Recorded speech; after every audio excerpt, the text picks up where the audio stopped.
Welcome to the African Views Strategic Country Series. This week, Auckland, Mozambique. Somewhere along the southeastern coast of Africa, where the Indian Ocean meets ancient trade routes, the Mutapa Empire, stretching from what is now Zimbabwe into northern Mozambique. A country that has survived empire, slavery, colonization, civil war. The people who were there first, long before any European ship appeared on the horizon. Yeah, this is so important to remember. Mozambique's history did not start with colonization. I mean, we're talking about Bantu-speaking peoples building organized communities here as far back as the 3rd century. And later, you had the incredible Mutapa Empire, which was a real regional powerhouse controlling a massive gold trade that flowed right through these sophisticated Swahili towns on the coast out to Asia and the Middle East. Okay, so this timeline right here captures 5 centuries of just radical transformative change. It all kicks off in 1498, when the Portuguese explorer Vasco da Gama lands, and the region's destiny just shifts on a dime. Fun fact, the name Mozambique actually comes from the ruler of a small island sultanate at the time, a man named Sheikh Musa bin Binke. So the Portuguese set up forts and trading posts, they call them feitorias, to basically muscle their way in and seize that lucrative gold trade from the established Arab networks. And for centuries, this territory was actually administered as part of Portuguese India, which is wild to think about. But over time, the whole economy tragically pivots from gold to the slave trade. The slave trade devastated Mozambique. Hundreds of thousands of people were forcibly taken. To really understand why the country is on such a knife's edge today, we have to look back. Mozambique's present is completely entangled in a long, painful history of conflict and extraction, a history that goes back centuries. This timeline really tells a story of incredible resilience, yeah? But also of just relentless struggle. I mean, for nearly 500 years, it was basically an extraction machine for the Portuguese Empire. On the one hand, you have this incredibly rich history, right? We're talking empires like Mutapa that controlled the regional gold trade long before any Europeans showed up. And then, on the other hand, you have this future as a gas superpower, totally poised to reshape the energy map for a whole continent. So let's jump to the present day, where that long, complicated history has really shaped Mozambique's modern strategic importance. On September 25, 1964, armed struggle began. It lasted a decade. It then takes until 1975 for the Front for the Liberation of Mozambique, or Frelimo, to finally win independence after a decade of armed struggle. But that victory was almost immediately followed by a horrific 15-year civil war that ended in 1992 after leaving an estimated 1 million people dead.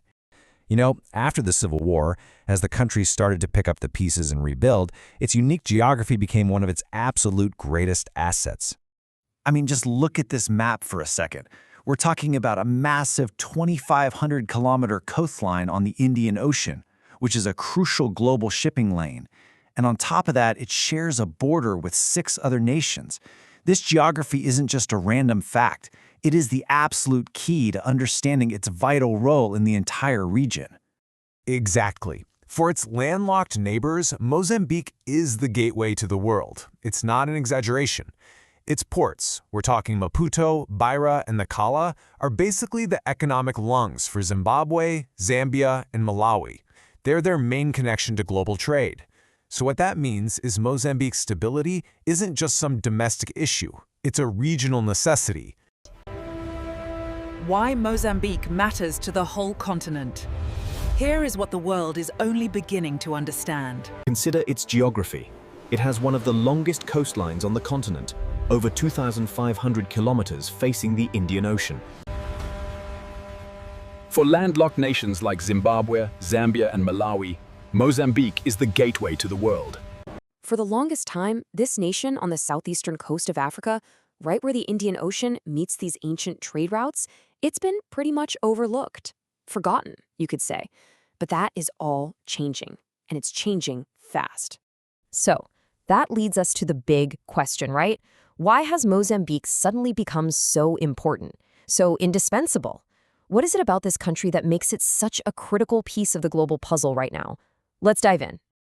Okay, to really get a handle on Mozambique's new role, you have to start with the most basic thing, its geography. Because where it's located isn't just about having a long, beautiful coastline. No, it's what makes it a strategic gateway for the entire southern part of the continent.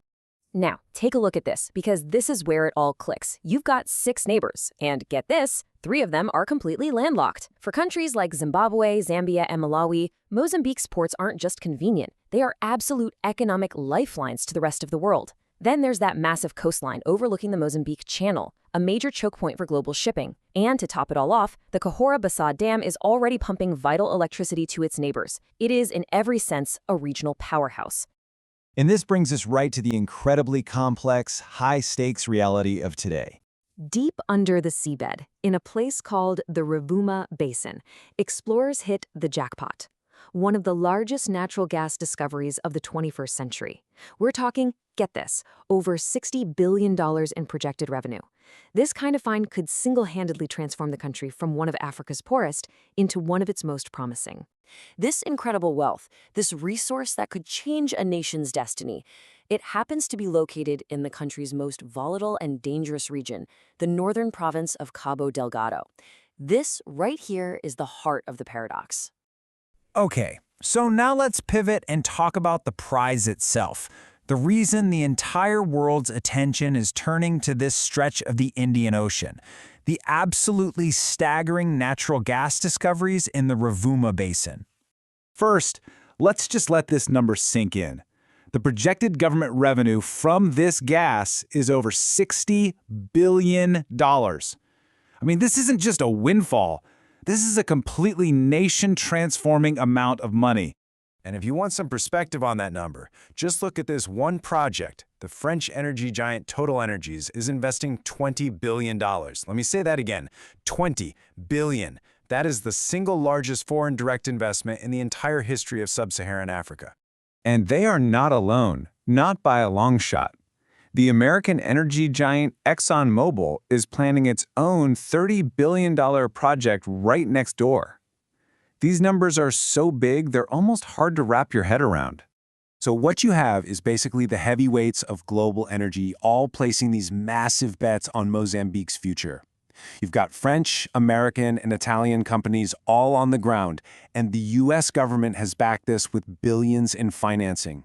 Make no mistake, this is a global strategic play. We're talking about the largest foreign direct investment in the history of sub-Saharan Africa. And on the other side, in the northern province of Cabo Delgado, which is exactly where the massive gas reserves are, an ISIS-linked insurgency has been raging since 2017. It's created a huge humanitarian crisis, displacing nearly 1 million people. Now, regional forces have helped improve security lately, and that's allowed some of the big energy projects to restart, but the conflict really just highlights the enormous security challenge that is tied directly to the nation's economic future. it's the same pattern of conflict over resources, happening right where the gas was found. And all of that history, it brings us right here to the present day. But here's where the story takes a really sharp turn. We're now getting into what's being called the Great Gas Paradox. And it's this collision of, on the one hand, unimaginable wealth, and on the other, profound, deep instability. This is what defines Mozambique today. And here it is. This is the central tragic irony of Mozambique today. The very ground that holds the key to the nation's future prosperity is also the site of a brutal, ongoing conflict. It's a place where you have immense natural wealth, deep political challenges, and violent conflict all colliding at the exact same time. The human cost, it's just staggering. The violence has forced over 850,000 people from their homes. Think about that. While the world is seeing dollar signs, hundreds of thousands of Mozambicans have lost everything: their homes, their villages, their sense of security. The situation is most intense in Cabo Delgado, the gas-rich province itself. Since 2017, an insurgency, fueled by the way by local grievances that this promised wealth wasn't reaching them, has displaced over 850,000 people, families torn from their homes. And in the middle of this chaos, basic services are severely underfunded. This leaves grassroots efforts by these heroic local teachers and community leaders to set up makeshift schools and just try to bridge an impossible gap. And on the other, you have social indicators like the secondary school enrollment rate for girls, which is still one of the lowest on the entire continent. Politically, socially, Mozambique is a nation on edge, trying to balance this enormous opportunity with challenges that are just as huge. This briefing tells you everything you need to know about how shaky things are. The ruling party, Free-Malo, they've been in power for half a century, but the last election was violent and hotly disputed. Governance is just crippled by corruption. Take the $2 billion tuna bond scandal, where huge loans meant for a fishing fleet just vanished. And on top of the insurgency, there's a wave of kidnappings targeting investors. This is the mess the new president, Daniel Chapo, is walking into. And running right alongside all those political tensions is the massive challenge of corruption. The infamous tuna bond scandal is the perfect example. Essentially, $2 billion in government-guaranteed loans for a state-run tuna fishing company just vanished. It's a stark reminder of the governance hurdles that have to be overcome if Mozambique's wealth is ever going to reach its people. So the political scene is tense, to put it mildly. So you have to ask, how did it get this fragile? So when you put it all together, it brings us to the ultimate question for Mozambique. And it's a question that a lot of resource-rich nations have had to face. Is all this natural wealth going to be a blessing for its people, or is it going to be a curse that just fuels more and more conflict? So how do you bridge that gap? How do you escape this potential resource curse? In the end, it all comes down to this. Can Mozambique convert all of this natural abundance into real, tangible human development for its 34 million people? The answer to that question will define the next chapter for this incredibly resilient nation, and it's going to hold powerful lessons for the entire African continent. So this brings us to the ultimate question, right?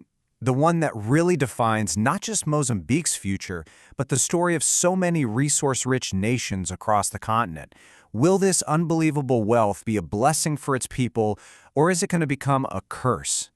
And this right here is the paradox at the very heart of Mozambique. On one hand, you have this mind-blowing potential to become a top global energy exporter, a strategic gateway for all of Africa.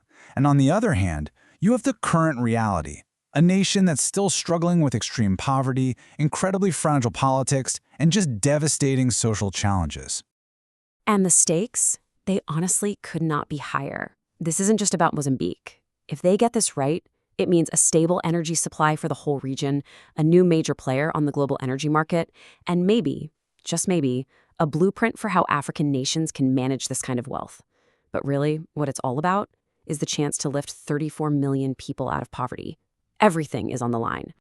You know, this quote just nails it. Mozambique's story, its struggles, its incredible potential, it's a perfect snapshot of the challenges and opportunities facing the entire continent right now.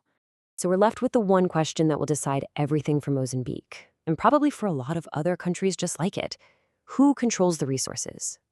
And with all this wealth, with all this potential, who really benefits? The answer to that is going to write the next chapter of the African story. Well, it seems to require a really clear path forward. First, prioritizing total transparency in how all this money is managed. Second, decentralizing the wealth so it actually benefits all regions, not just the capital. And third, and this is the big one, creating systems where citizens can actually hold their leadership accountable. Through the late 1990s and 2000s, Mozambique posted some of the highest economic growth rates in the world. For the Circle of Trust, this has been Mozambique.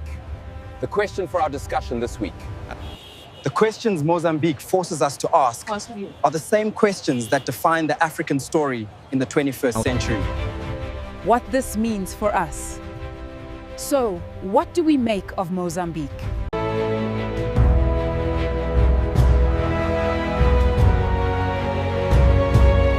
On June 25, 1975, Mozambique was free after 470 years.